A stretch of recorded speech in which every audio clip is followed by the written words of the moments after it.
Que tal dar uma revisada na indução eletromagnética? Os principais conceitos, as principais equações. Vamos lá? Depois da vinhetinha.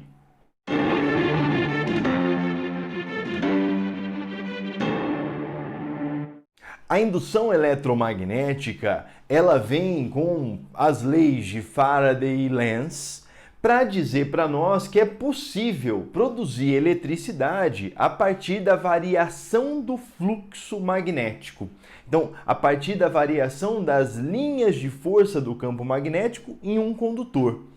Olha só que interessante. O primeiro conceito importante para você entender é o conceito de fluxo magnético, tá? Então, vamos lembrar de novo o número de linhas de força, tá? Em relação a uma área, uma superfície, o número de linhas de força que penetram em uma superfície de um condutor é igual ao campo magnético. Então essas linhas, elas vão representar para nós o fluxo magnético. Olha só que interessante, o que você tem que saber rapidinho. Se o condutor estiver paralelo às linhas, então imagina um condutor bem fininho, tá? Bonitinho. Se o condutor estiver paralelo às linhas, então neste caso o fluxo é mínimo ou o fluxo é zero, tá bom? Agora, se o condutor estiver perpendicular às linhas de força, então aqui sim a gente tem uma situação de fluxo máximo. Então, o que vai acontecer? Lembra, nós precisamos variar o fluxo. Por quê? Porque a variação do fluxo é que vai produzir uma força eletromotriz induzida, uma corrente elétrica induzida. A relação entre a variação do fluxo e o tempo é o que vai dar para nós a força eletromotriz induzida. Agora, olha que interessante, né? Atenção à lei de Lenz. Quando o fluxo magnético varia, surge uma força eletromotriz induzida que se opõe à variação do fluxo indutor. Eu já vou desenhar isso para você ver melhor, mas olha só. Sempre vai se opor. Então aqui vai aparecer um sinal negativo. Virgílio, que unidade é essa? Ah, boa pergunta, hein? Força eletromotriz induzida. É volt. Tá? É o famosíssimo volt. Vou te dar uma dica bem rápida, porque aqui o grande problema é este sinal. Se o exercício, se o vestibular te perguntar qual a força eletromotriz induzida, não pense no sinal, tá? Então coloque em módulo, tá? Então olha só, aqui é muito importante você usar o módulo. O que é módulo mesmo? Módulo é o truque para a gente não falar de sinal. Então você não vai falar do sinal. Você vai colocar a força, você vai achar o valor, vai colocar duas barrinhas aqui e vai colocar só o valor positivo. Bom, então como é que a gente faz para variar o fluxo? A melhor maneira é você girar esse condutor. Então em turbinas, essas coisas, que uma turbina faz? Ela faz girar o condutor em um ímã, né? Para produzir uma corrente alternada, tá? Para produzir uma corrente elétrica. Bom, vamos girar ele então. Mas, Virgílio, se eu quiser medir o fluxo magnético aqui? Ah, essa é a sacada, até para a gente entender por que aqui é zero e aqui é máximo. Lá na ótica, a gente aprende a determinar o plano no espaço. Existe uma reta matemática, né, que define o plano no espaço. Essa reta é chamada de reta normal. Então, olha só, eu vou pegar aqui uma reta normal. Lembra, na mecânica a gente usa bastante isso também, reta tangente, reta normal, tá? Então aqui, ó, nós temos a reta normal.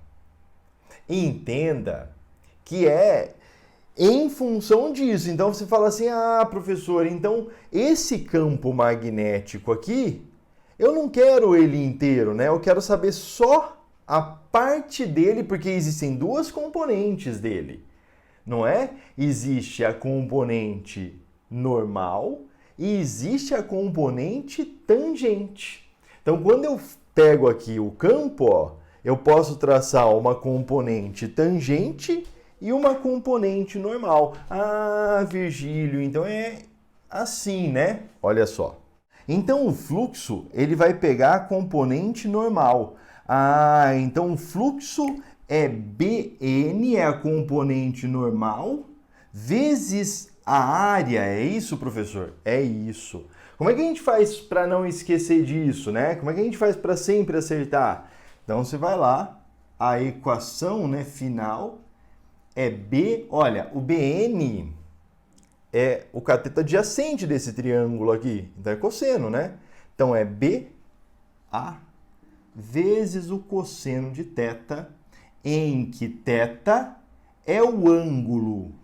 Ó, θ é o ângulo entre o campo, entre B e a reta normal. Tudo bem? Qual é a unidade de fluxo? Weber. Weber. Agora, vamos ver como é que como é que se forma o campo? Vamos ver os desenhos? Aí, para a gente encerrar, você tem que entender sempre o seguinte.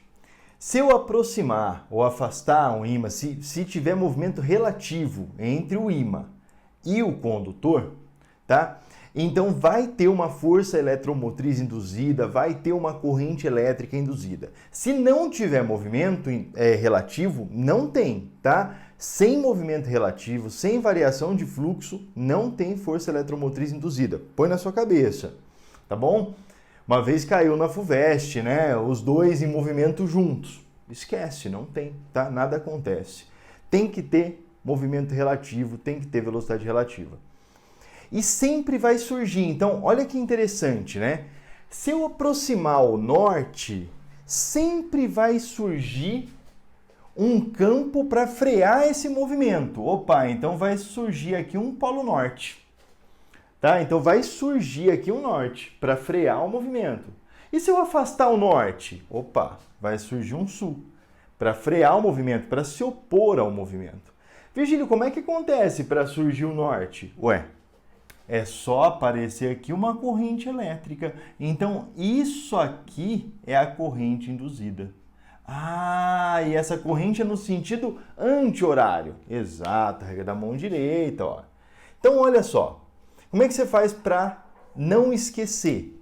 Sempre, ó, para frear o movimento. Então, o sul vai ser no sentido horário. Ah, Sor, mas como que eu vou lembrar disso? Assim, ó. Você faz o norte e o sul estilizado. Olha o norte, ó. Faz assim, ó. Opa! Ó. E põe pontinhas. Faz o sul do mesmo jeito, ó. E põe setinhas, ó. Tá vendo? Então, o sul, sentido horário. O norte, sentido anti-horário. E aqui? Ah, aqui vai aparecer, então, um sul. Professor, verdade. Porque tem que frear o movimento.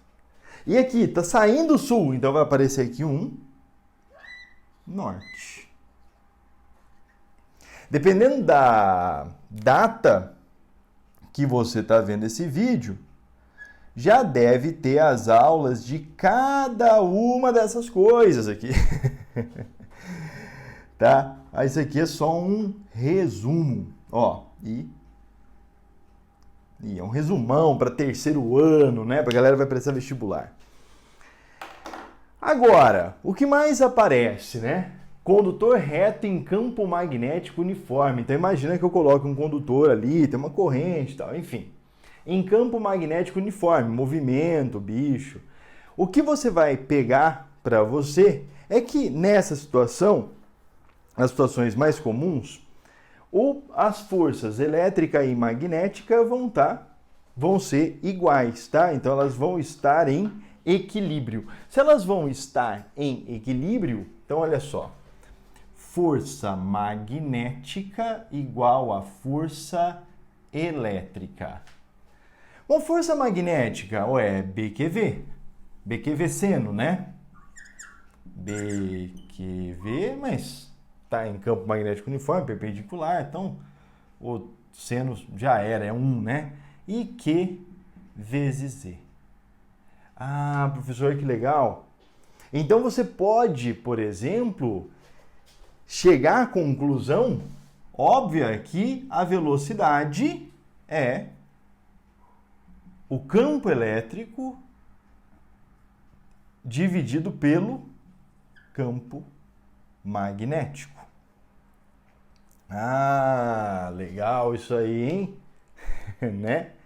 Agora, e se você quiser ir por um outro caminho? Por exemplo, lembra do EDU? EDU, porque eu quero chegar na força eletromotriz induzida. Então lembra do seguinte, ó, vamos lá, ó, força magnética, vou fazer com a caneta laranja, ó. Força magnética, força elétrica. Força magnética, BQV. Força elétrica, Q vezes E. E, ó, vou colocar aqui, tá? E vezes D igual a U. Ah, então o E é o mesmo que U sobre D. Q vezes U sobre D. Mas esse U é o E induzido. Então vamos lá. Ó, o Q a gente pode cortar, tá? A gente pode cortar o Q. Ó. Esse D é o comprimento, é o L, é o comprimento, e E induzido, então vai ser BLV. A believe, hein? Campo, comprimento, velocidade, isso em volts. Então a gente chegou no campo elétrico, na força eletromotriz induzida. Professor, nesse caso não tem sinal? Ah, não me arrebenta de vergonha. Você vai fazer o módulo. Pronto, e acabou o problema do sinal. Não vai ficar pensando em sinal, tá? A aplicação mais comum disso, da indução eletromagnética, eu acho que para nós, né, a aplicação mais comum, assim, que a gente mais tem, são os transformadores. O transformador, ele parte do princípio de que a potência tem que ser a mesma, tá? Então eu coloco isso aqui, por exemplo, em 110 volts, eu quero que isso aqui saia em 220 volts, e eu quero que o meu equipamento funcione na potência adequada. Tá? Então eu vou ligar um equipamento de 220 volts numa tomada 110. Eu preciso que ele se comporte como 220. Então eu vou colocar um transformador, eu vou transformar a voltagem. Então o primeiro ponto importante é que a potência é igual a potência. Professor, legal. Então U vezes I é igual a U vezes I, não é? Então, ó, U vezes I igual a U vezes I. I1 e 2. Tá. U1, né? I1, U2 e 2. Como é que calcula o I mesmo? Bom, eu vou te lembrar, a gente está falando de um solenoide, tá? Então, o I, ó, vou colocar aqui só para a gente... B é Mi vezes I vezes NL, né? Número de espiras e o comprimento. Então, o I vai ser B dividido por Mi N L. Então, ó, o I vai ser B, então, ó, U1 vezes BL dividido por Mi N. BL dividido por μ, N. O 2BL dividido por μ, N. A única coisa que difere aqui é o N. N2, N1. O L é igual, tchau. O B é o campo magnético induzido, tchau. O μ, tchau. Opa! Então aí vai dar a diferença no N. Então, um transformador, isso aqui é uma aula de resumo, você pode printar a tela aí se você quiser, mas um transformador, ele vai funcionar a partir da relação entre U e N, ó. Então, para as potências serem iguais, a gente vai ter, P1 igual a P2, desculpa, a gente vai ter U1 sobre N1 igual a U2 sobre N2. Tá certo? Bom, e essa foi a nossa aula resumo de indução eletromagnética. Espero que você tenha gostado. Não se esqueça de curtir aí o vídeo, compartilhar, se inscrever e essas coisas todas no canal, porque isso é muito importante. Valeu e até uma próxima. Tchau, tchau.